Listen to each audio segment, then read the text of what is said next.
वादी शवाल की कहानी शुरू करने से पहले थोड़ा वादी शवाल के बारे में जानते हैं। वादी शवाल वज़ीरिस्तान की वो वादी है जिसने सयाहों का दिल मुकम्मल तौर पर जीत लिया है। यानी कि वो सयाह जो एक दिन में वज़ीरिस्तान का विज़िट करना चाहते हों तो सबसे पहले नंबर पर वो वादी शवाल का रुख करते हैं।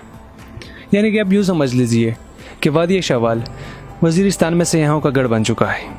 और इसकी वजह खूबसूरती, इसमें मौजूद चिलगोज़ों के घने जंगल और हर तरफ हरियाली। और जनाब गर्मी के मौसम में बादल पहाड़ों से इतने नीचे उतर आते हैं कि आपको यूँ लगता है कि आप बादलों में गायब हो गए। और इन चंद फैक्टर्स की वजह से शवाल ने सयाहों का दिल मुकम्मल तौर पर जीत लिया है।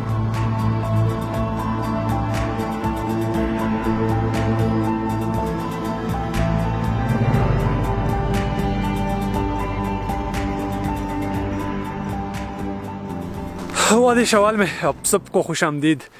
बेइंतहा किस्म का एक्साइटेड हूँ मैं शवाल देखने के लिए, क्योंकि अभी तक मैंने सिर्फ शवाल को वीडियोज़ और फोटोज़ और पिक्चर्स में देखा था। रियल में मैंने नहीं देखा था। वज़ीरिस्तान आया था लेकिन शवाल तक नहीं आया था। माकीन से ऊपर 3-4 किलोमीटर ऊपर आएंगे, राजमार्ग के लिए रास्ता जाता है। वहाँ से लेफ़्ट साइड पे शवाल के लिए यानी पश ज़ियारत के लिए रास्ता स्प्लिट हो जाता है। सिंगल रोड है, उस पर आप आते जाएँगे। सबसे पहला जो मकाम आता है वो आता है स्पिन कमर। एक छोटा सा गाँव है। ये पीछे आपको जो पहाड़ नज़र आ रहा है इंतहाई ऊंचा पहाड़ है। इसके बेस में ये गांव बस्ती या छोटा सा कलाई जो है, हमारे पश्तो ज़बान में इसको कलाई कहते हैं, ये आबाद है, यहाँ पे रहते हैं लोग। तो इससे आगे आता है नेक्स्ट जो स्टॉप है वो पश ज़ियारत का आता है। तकरीबन यहाँ से 15 किलोमीटर पर है। इंतहाई खूबसूरत इलाका है। तो मैं इंतज़ार नहीं कर सकता, साथ में जाके देखते हैं इसका रोड कितना खूबसूरत है।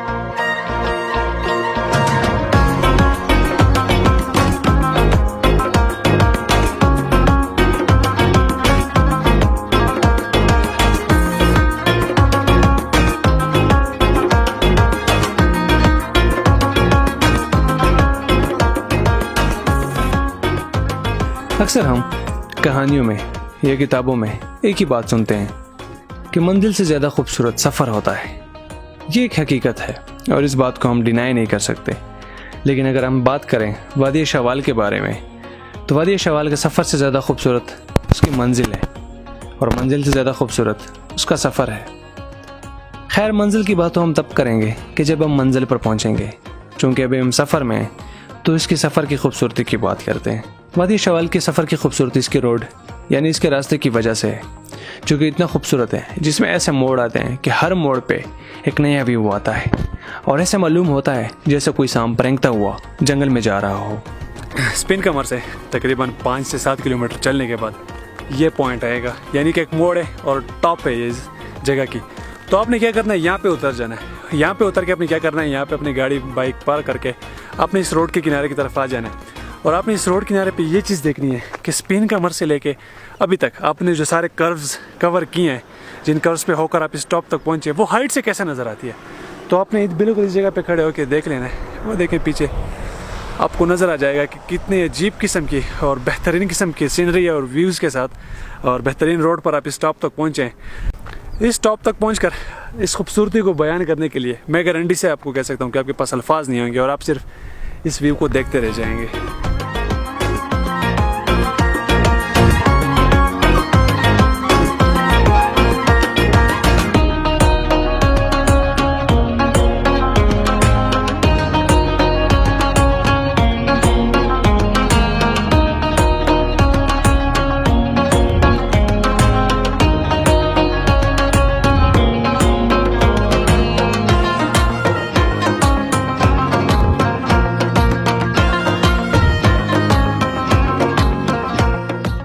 यहाँ पर से अपने साथ खाने पीने का सामान ले आते हैं और अपनी पसंद की जगह ढूंढकर जगह पर बैठकर कई एक्टिविटी शुरू कर देते हैं। कहीं पर कुकिंग चल रही होती है तो कहीं पर म्यूज़िक चल रहा होता है, तो कहीं पर ढोल की आवाज़ के साथ रिवायती ताने हो रहा होता है, या तो फिर कहीं पर रिवायती गानों का आवाज़ आ रही होती है, या फिर कहीं पर दोस्तों के ठोले आपस में बैठकर हंसी मजाक कर रहे होते हैं।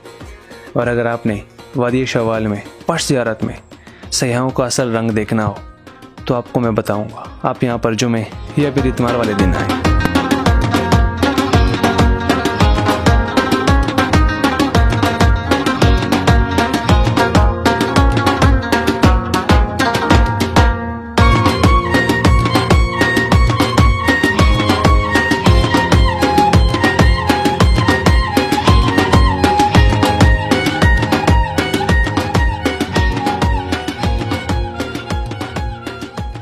तो ये है पर्च ज़रात का टॉप।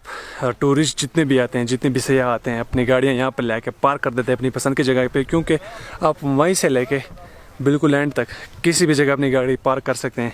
और फिर जो टूरिस्ट आते हैं अपने लिए एक जगह सेलेक्ट करते हैं जहाँ पे उन्होंने कुकिंग करनी होती है या फिर दूसरी एक्टिविटीज़ करनी होती हैं, तो अपनी जगह सेलेक्ट करके वहाँ पे कुकिंग वगैरह शुरू कर देते हैं।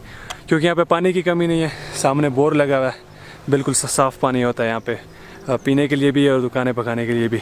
लेकिन अगर आप भी ग्रुप की शक्ल में आ रहे हैं या भी आपका अगर कुकिंग का या कोई इस तरह दूसरी एक्टिविटीज़ का प्लान है अगर, और यहाँ पर आप आने चाहते हैं, तो मैं आपको पहले से बता दूँ, ऐसी जगह सेलेक्ट करें या दरख्त के नीचे से या कोई ऐसी जगह जहाँ पे आपको बारिश लगने का ख़तरा ना हो, या फिर अपने साथ बारिश से बचने के लिए सामान वगैरह ले आएँ। क्योंकि यहाँ पे बहुत ज़्यादा हाइट है और हाइट की वजह से यहाँ पे मौसम का कुछ भी भरोसा नहीं होता। अभी अगर धूप हो रही है तो अगले घंटे बारिश शुरू हो जाती है, और अगर बारिश होती है तो अगले घंटे धूप निकल जाती है।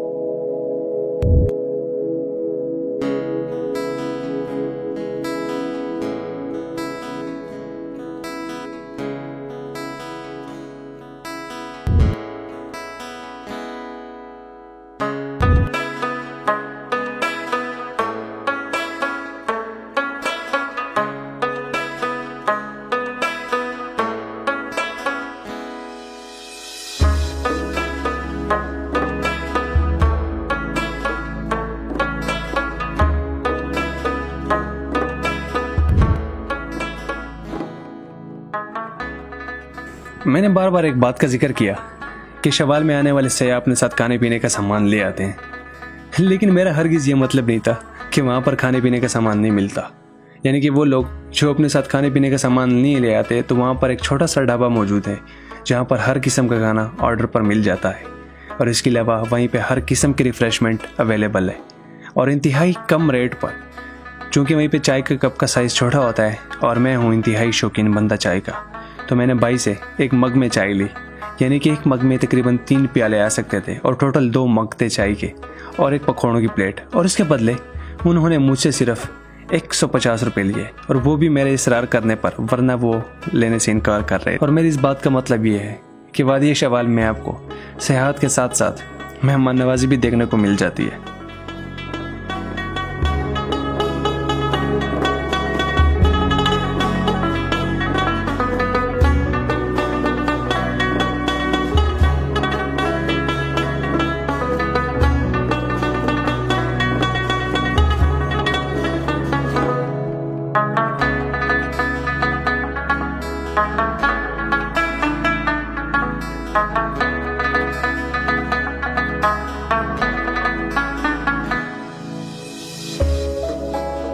मैं वापस जा रहा था, लेकिन इस जगह पे पहुंच के दोबारा व्यू एंजॉय करने के लिए मैं कुछ टाइम के लिए रुक गया। लेकिन मेरे जहन में एक बात आ गई, मैंने कहा आप लोगों से शेयर कर लूँ।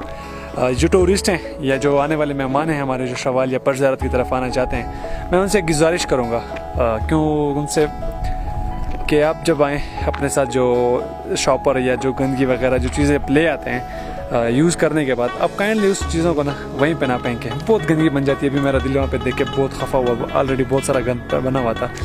तो जितना हम इसको साफ़ रखेंगे, इतना हमारा दिल बार बार चाहेगा कि हम जगह को विज़िट कर लें। जितनी हम गंदगी फैलाएंगे, इतना हमारा दिल नहीं चाहेगा कि यार हम मुझे जगह पे जाएं। तो गुजारिश है आपसे काइंडली जो अपने साथ गंद ले आते हैं उसको अपने साथ वापस ले जाया करें। हाफ़िज़।